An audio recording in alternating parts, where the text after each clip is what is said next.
Ezequiel 2:2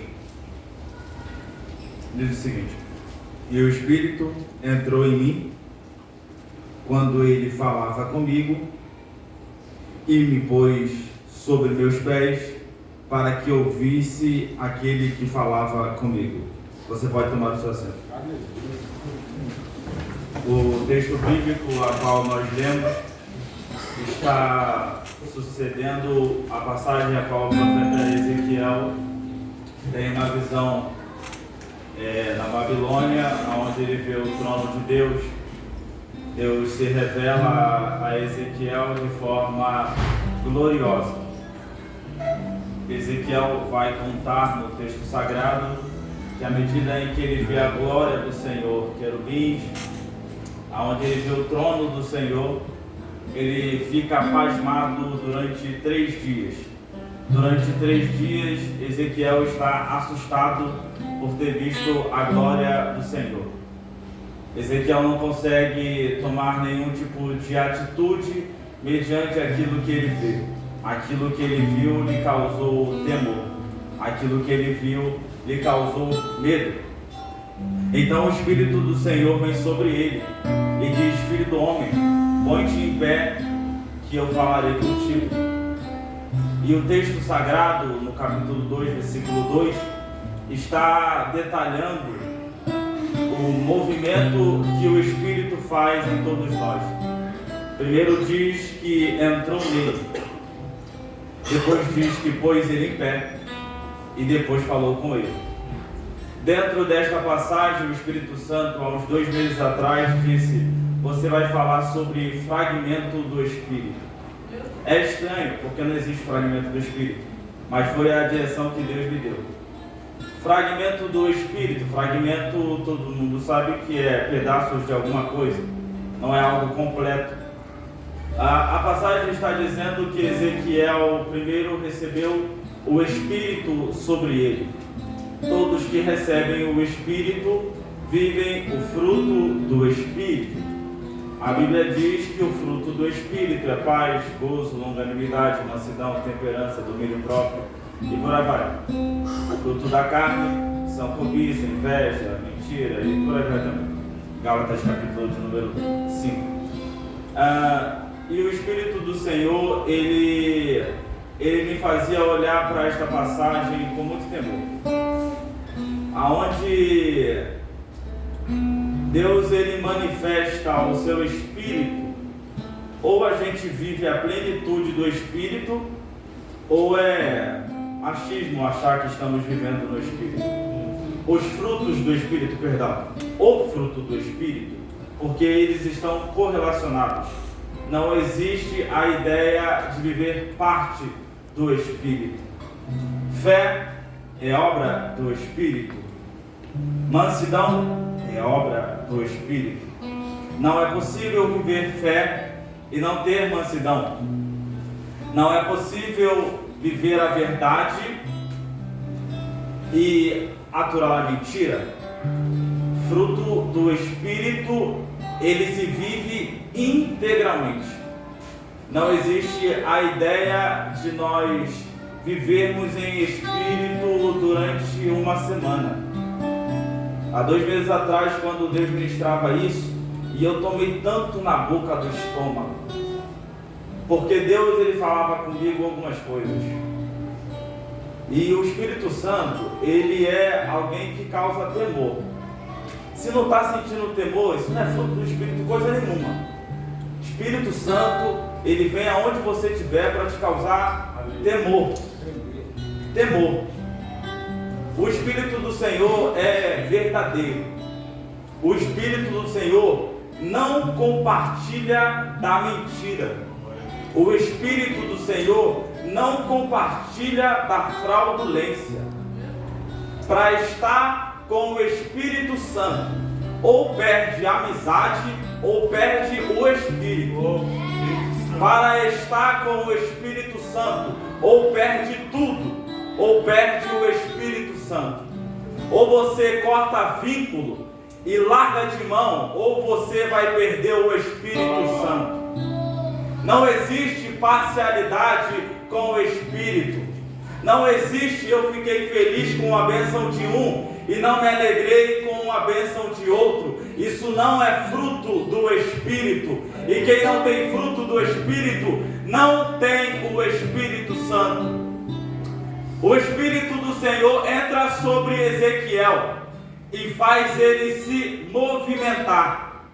Note que a voz do Senhor não aparece enquanto o Espírito do Senhor não entra em Ezequiel. Primeiro ele teve a visão, causou temor, ficou pasmado. Aí o Espírito entrou e o que fez ele fazer? Ficar em pé. Não fez ele ficar prostrado. Aquilo era para mostrar para Ezequiel que Deus contava com Ezequiel. Era para mostrar para Ezequiel a quem ele estava servindo. Ezequiel ali estava começando a desenvolver o seu ministério. Deus estava mostrando para Ezequiel: aquele a qual você vai desenvolver o ministério é um Senhor que te deixa assustado quando se manifesta. Ezequiel então está atônito com a visão do Senhor, porque a visão do Senhor não causa em nós conforto humano. Para viver o chamado do Senhor, vai ter que aprender a viver com as dificuldades. Porque o Ezequiel, ele não estava na Babilônia, numa colônia de férias, estava cativo, preso. E as pessoas que estavam à sua volta, muitas delas não ligavam nem para ele. Ezequiel está na Babilônia como um profeta, vive como um profeta, desenvolve-se como um profeta. E o fruto do Espírito só se manifesta aonde o Espírito tem liberdade para agir. Não é possível que nós vivamos apenas um período na presença do Espírito, porque o Espírito é verdadeiro. Uma das grandes vantagens de quem vive no Espírito não é receber revelações sobre outros, porque isso também o Espírito Santo dá, mas é saber identificar em você onde é que está o seu defeito. Não tem nada à sua volta para consertar. É você que está precisando ser consertado.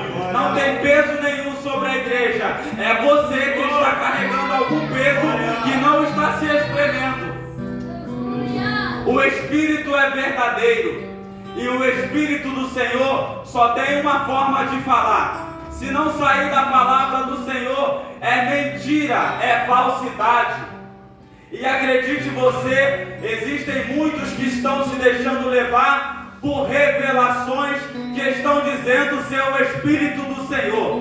Dentro da palavra do Senhor está a revelação do Espírito Santo. E a Bíblia manda provar o Espírito. Provar não o Espírito Santo, mas para ver se as ideias que aquela revelação ou aquilo que está sendo ministrado está batendo com a palavra. Porque se não está batendo com a palavra, não é o Espírito do Senhor, é um espírito de engano querendo tomar a sua mente. Bendito Deus. Ezequiel, você vai ficar em pé porque eu vou falar contigo. Tem forma para Deus falar com Ezequiel. Ele estava sentado, Deus ia falar com ele. Fica em pé, porque eu em pé vou falar com você.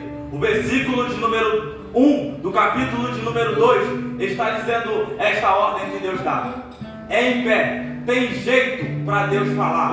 Não é do seu jeito. Se você tentar do seu jeito, Deus não vai falar com você. O Espírito do Senhor, ele se valoriza. O Espírito do Senhor não precisa de nós da forma que nós imaginamos. De fato, o Espírito do Senhor conta conosco. Mas se nós não quisermos, nós é que vamos sentir a falta. Nós precisamos mais deste lugar do que este lugar precisa de nós. Existem muita gente que o Senhor está salvando, não está aqui, mas Deus já está salvando, que Ele vai trazer. Deus está trazendo gente para este lugar, para viver as promessas. Uma das verdades bíblicas é que tudo o que se relaciona com o intuito de igreja nunca está eu.